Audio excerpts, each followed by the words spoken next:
त्यांच्या लोकांना समजूसपर्यंत तो संशयित पोलिसांनी ताब्यात घेतलेला होता।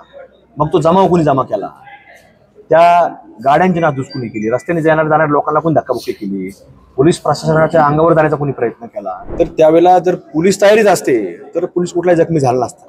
पण ज्या वेळेला काही वेगळ्या पोलीस प्रशासनाला त्यांना कॉल करावं लागलं, त्याच्यानंतर त्याचं आपल्याला पाहिलं की कसा एक चांगल्या पद्धतीने पोलिसांनी देखील जो कायदा हातात घेईल त्याला धडा शिकवण्याचं काम जागेवर पोलिसांनी दाखवलेलं आहे। की आव्हान देणारे फलक हे लावण्याकरता कुणी पुरस्कृत केलं, ते फ्लेक्स छापले कुठे गेले, ते फ्लेक्सचे पैसे दिले कुणी आणि ते लावलेत कुणी, हे काय त्याला पाहतच नाही। आमचा काय संबंध आहे ती काय असली काय नसली काय, तो आमच्या दृष्टीतून फार महत्वाचा भाग आहे असं आम्हाला वाटत नाही। एकता जैननी पुण्यामध्ये पत्रकार परिषद घेतली, कुठेतरी यामागं एक मोठा षडयंत्र आहे आणि राष्ट्रवादीचे आमदार यांची लोक यामागे असल्याचा आरोप त्यांनी केला आहे। शेवटी ते माग कसं आहे, राजकीय वास आहे सगळा। शेवटी ते काही व्यक्ती काय साधू संत नाही आहे, ते राजकीय माणसं आहेत। ते राजकीय आरोप स्वतःच्या बचावाकरता हा राजकीय आरोप सुरू झालेला आहे।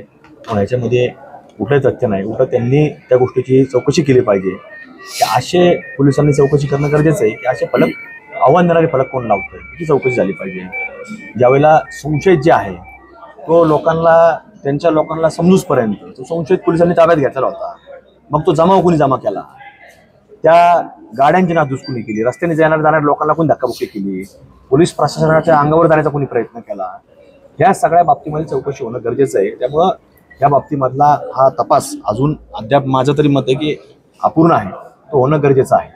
काल 7 पोलीस कर्मचारी जखमी झाले, कुठेतरी पोलिसांचा फेल्युअर असं वाटतं, आपल्याला योग्य तपास नाही। पोलीस पाहतो की आपल्याला पोलिसांमध्ये खरं तर पोलीस लोकशाहीने वागतात, पण ज्या वेळेला पोलीस चांगल्या भावनेने तिथे गेले की मनुष्याच्या नात्याने तिथे गेले, तर त्यावेळेला जर पोलीस तयारीत असते तर पोलीस कुठलाही जखमी झाला नसता।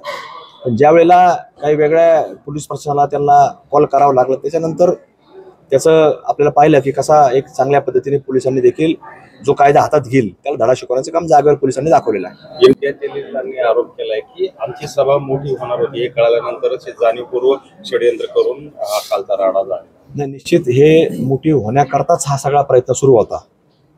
पण त्याच्यामुळं आता या सगळ्या परिस्थितीमध्ये आपण जर पाहिलं तर त्यांनी कायदा हातात घेण्याचा प्रयत्न केलेला आहे। शेवटी हा सगळा महत्त्वाचा भाग जसं मी सांगितलं की मूळ जो आहे विषय की आव्हान देणारे फलक हे लावण्याकरता कुणी पुरस्कृत केलं, ते फ्लेक्स छापले कुठे गेले, ते फ्लेक्सचे पैसे दिले कुणी आणि ते लावलेत कुणी, आणि त्याचबरोबरीनंतर ज्यावेळेला त्यांच्या काय भावना दुखावलेल्या असतील तर त्या भावना दुखावल्यानंतर ज्यावेळेस संशयित ताब्यात मिळतो तर त्याच्यानंतर जो जमाव जमा केला, कुणी जमा करायला लावला, कशा करता जमा केला, त्यातनं वेगळं काही घडवायचं होतं का, हे सगळं देखील आज पोलीस तपासातून समोर येणं अत्यंत गरजेचं आहे। त्यामुळे या सगळ्या बाबतीमध्ये त्यांच्याही लोकांनी आत्मपरीक्षण करणं गरजेचं आहे। ज्या वेळेला तिथं काल जमाव पोलीस स्टेशनच्या बाहेर जमा झाला तर तिथं एक कर्जत तालुक्यामधला एक युवक, त्याच्या फक्त माथी कपाळाला टिळा होता म्हणून त्याला तिथं बेदम मारहाण करण्यात आली। मग ती मारहाण कशा करता केली, ज्यावेळेला आम्ही देखील तिथं गोमातेच्या बाबतीमध्ये काही वेगळा विषय तिथं झालेला होता आता 15-20 दिवसापूर्वी, तर त्यावेळेला आम्ही देखील लोकशाही मार्गाने रस्ता रोको केला। पण पोलिसांनी आम्हाला ज्यावेळेस सांगितलं की आम्ही कारवाई करू, तो आरोपी पकडू, काही क्षणामध्ये आम्ही तिथून बाजूला गेलेलो होतो। त्यामुळे जनतेला आम्ही विटी धरलं नाही। आणि तिथं दुसरं जर पाहिलं तर तिथं इतर लोक जे आहेत, इतर धर्मातले लोक तिथं पाहण्याकरता येत होते, पण आमच्यातला एकही व्यक्ती इतर धर्मीय व्यक्तीला कोणालाही काही बोलला नाही, त्याच्या अंगावर हात टाकलेला नाही। पण हे लोक जमा झाल्यानंतर यांनी एक फक्त कपाळाला टिळा लावणारा व्यक्ती दिसल्यानंतर त्याला जे बेदम मारहाण केली ती पोलिसांसमोर केली आणि पोलिसांनी त्याला त्या गर्दीतनं बाहेर काढून त्याची फिर्याद दाखल करून घेतली।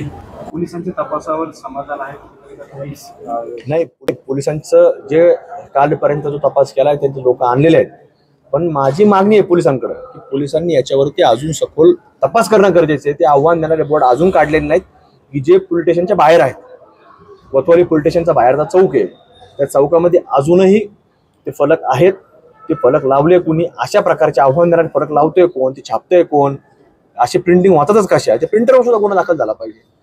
म्हणजे ज्याने तणावपूर्ण वातावरण निर्माण करण्याचा जो प्रयत्न आहे हे सगळं थांबणं गरजेचं आहे। हा आरोप असा पण होतोय राष्ट्रवादीचे काही नगरसेवक आज AIY मध्ये प्रवेश करणार होते आणि त्यामुळे कुठेतरी कालचा घडलेला जो राडा आहे तो एक षडयंत्र आहे। नाही, हे जर आपण पाहिलं तर असे प्रकार हे जे प्रवेश असतात हे असे दर निवडणूक होत असतात। आता निवडणुका तोंडावरती आल्याच्यामुळे हे प्रवेश काय आजच होत आहे असं नाही, ते वेगवेगळ्या पक्षाचे लोक बरेच इकडं तिकडे जात असतात आणि आता ते अजून पुढे गेल्यानंतर आचारसंहिता लागल्यानंतर अजून मोठ्या प्रमाणात होईल. त्यामुळे त्याला काय फार असं काही वाटत नाही मला. आणि ते काय वेगळ्या चळवळीतले नव्हते, ते त्याच चळवळीतले लोक आहेत. त्यामुळे त्यांच्याकडनं काही वेगळं काही अपेक्षित असं काही नाही. 9 तारखेला सभा पुन्हा होणार आहे. नाही होतं, सभेला काय शेवटी लोकशाही आहे, सभा लोकशाही आहे, लोकशाही मार्गाने व्हावी एवढंच अपेक्षित आहे.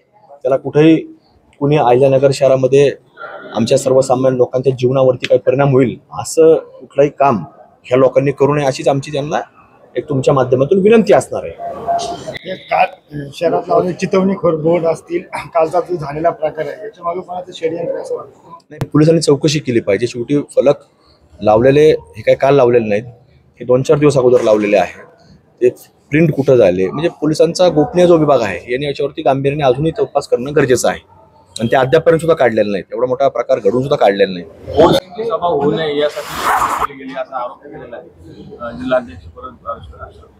नाही, शेवटी हा सभा आता ते घेत नाही, ते काय त्यांचं कारण आहे आपल्याला माहिती नाही. पण त्याला आम्हाला अशी जी माहिती आता मी इथं आल्यानंतर चौकशी काय लोकांकडनं केली तर ते म्हणले परवानगी आमच्याकडनं दिलेली होती असे त्यांनी सांगितलेले. मग आता ते घेत नाही म्हणलं तर त्याला आता काय शेवटी हे त्यांचं व्यक्तिगत काहीतरी कारण असेल.